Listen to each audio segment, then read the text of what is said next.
अब हम बात करने जा रहे हैं कि टॉप 10 कॉजेस ऑफ एक्ने, कि भाई 10 जो फॉरमोस्ट जो कॉमन कॉज क्या है कि पिंपल्स होने का।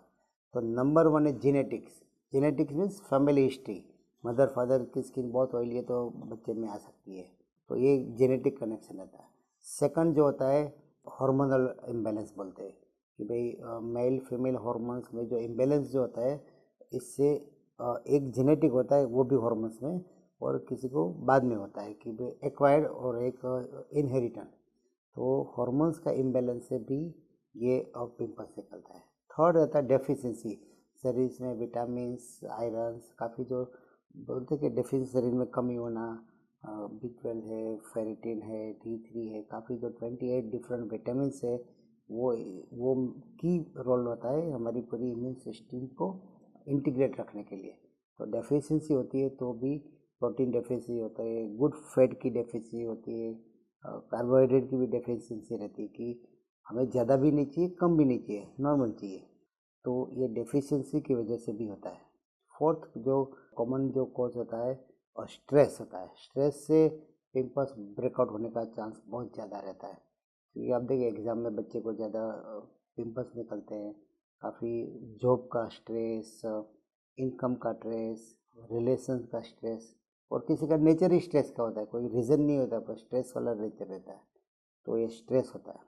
इसके बाद जो होता है बीमारी, बार बार बीमारी जो होता है, तो ये डिजीज़ जो बोलते हैं कि डिजीज़ की वजह से पिंपल्स, क्रोनिक टीबी होता है, इसकी ड्रग से भी होता है, फुसिनोइड सिंड्रोम बोलते हैं, क्रोनिक एड्रेनल हाइपरप्लेसिया, जो शरीर में कोर्टिजोल हार्मोन्स और टेस्टोस्टेरोन हार्मोन बनने का जो ट्यूमर जो होता है बॉडी में, इससे पिंपल्स बढ़ता है। काफ़ी दवाई से भी पिंपल्स बनता है, कोई स्टीरॉयड वाली दवाई आती है लंबे समय खाने से, स्टीरॉयड वाली वाइटनिंग क्रीम लोग लगाते हैं, इससे भी पिंपल्स बढ़ता है।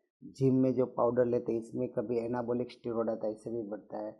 B12 का हाई डोज से भी इंजेक्शन किसी ने ज़्यादा ले लिया तो भी ये पिंपल्स बनता है, चेस्ट में फेस में बन जाता है। इसके अलावा काफ़ी ड्रग्स होता है, लिथियम ड्रग्स होता है, जो एंटी टीबी वाली ड्रग्स होती है, इससे निकलता है पिंपल। तो वो चेक करने का कि रिसेंट ड्रग्स कौन कौन सी लिया। इसके अलावा वर्क एनवायरनमेंट है, कभी कभी के एक ही सूरत में जो देखे कि मानो कि कोई फैक्ट्री है, बहुत ह्यूमिडिटी ज़्यादा होता है, वर्क एनवायरनमेंट जो होता है एकदम बंद बंद में काफ़ी लोग एक साथ काम करते हैं, तो वहाँ ह्यूमिडिटी की वजह से अंदर से जो सीबम प्रोडक्शन बढ़ जाता है और बैक्टीरिया इन्फेक्शन भी, क्रॉस इन्फेक्शन भी होने का चांस ज़्यादा रहता है। इसके अलावा एनवायरनमेंट फैक्टर जो होता है कि जिसको बार बार टूर करना, बाहर जाने का, और डस्ट होता है, पोल्यूशन जो होता है, यूवी रेस होता है, इससे ब्लैक हेड वाइट हेड्स बनने का चांस ज़्यादा है। सेनेल कॉमेडन्स जो फार्म में ज़्यादा काम करता है तो कॉन्स्टेंट यूवी रेस से elastic fibre, collagen fibre damage होता है, तो ऑयल वेन की जो दीवार होती है करीब आ जाती है और डेड सीन ज़्यादा बनता है, तो ब्लैक हेड वाइट हेड्स होने का चांस बढ़ जाता है। इसके जो कॉमन होता है कि पुअर स्किन हाइजीन जो बोलते हैं कि भाई फेस वॉश नहीं करते, कोई सनस्क्रीन नहीं लगाते, नाइट क्रीम नहीं लगाते, कोई रिपेयर क्रीम नहीं लगाते, तो ये पुअर स्किन हाइजीन से भी आपका पोर्स होता है वो बंद हो जाता है, और इससे डेड स्किन की वजह से ब्लैक हेड्स वाइट हेड्स, जो पिंपल्स का एक्ने का जो फर्स्ट स्टेप है वो डेवलप होता है, धीरे धीरे पर वो पस में बैक्टीरिया में वो कन्वर्ट होता है, बाद में खड्डे और दाग छूट जाते हैं।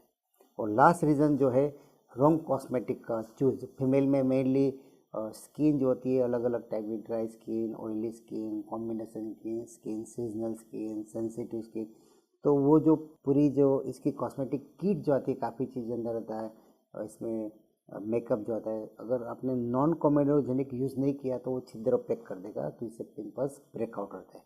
तो ये सब कॉमन रीज़न है, आपको खुद को आइडेंटिफाई करना है कि कौन सी रीज़न से मुझे हो रहा है, और फिर भी आपको पता नहीं चले तो एक्सपर्ट डर्मेटोलॉजिस्ट की वो एडवाइस लेना बहुत ज़रूरी है।